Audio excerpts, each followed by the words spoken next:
तो आदाब, नमस्कार, गुड इवनिंग, सत श्री अकाल। एक बार फिर आप तमाम लोगों का स्वागत है क्राइम तक की कहानी के इस एपिसोड में। आज सैटरडे, शनिवार का दिन, कहानी रिकॉर्डेड होती है। हालांकि पिछले 1-2 दिनों से बिना बताए हुए भी रिकॉर्डेड जा रही है, लेकिन आज ऑफिशियल आधिकारिक रूप से रिकॉर्डेड होती है। अब आज की कहानी पर आते हैं, जिसकी फरमाइश आप में से बहुत सारे लोगों ने बहुत वक्त से कर रहे थे, पर उसकी बारी नहीं आई, लेकिन आज उसी कहानी की बारी आ गई।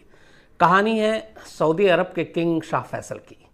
जब भी सऊदी अरब का नाम आता है, किंग शाह फैसल एक अलग मकाम रखते हैं, एक अलग हैसियत रही किंग शाह फैसल की सऊदी अरब में।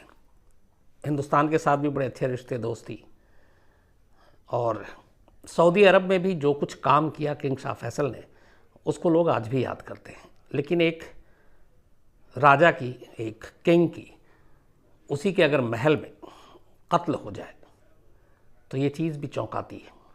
और उस वक्त कातिल को लेकर बहुत सारी बातें हुई, बहुत सारी शक और सवाल हुए, साजिश के पीछे तह में जाने की कोशिश की गई, और फिर उस कातिल को, जो कि सऊदी के किंग ख़ानदान का ही था, सज़ा भी मिलती है।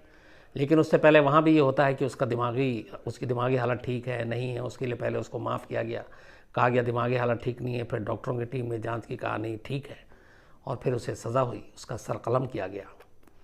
तो ये पूरी कहानी किंग शाह फैसल की है। लेकिन किंग शाह फैसल की कहानी सुनाओ उससे पहले एक वाक़या। सिर्फ 1974 में किंग शाह फैसल पाकिस्तान के दौरे पर थे।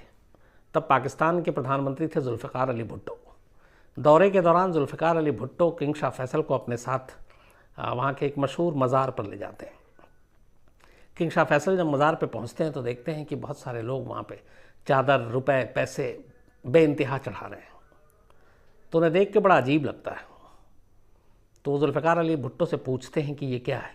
तो उन्हें कहा ये बड़े पहुँचे हुए बाबा पीर का मज़ार है, और लोग अपनी अक़ीदत से, लोग अपने उससे यहाँ पे उनके ऊपर ये पैसे वैसे चढ़ा रहे हैं।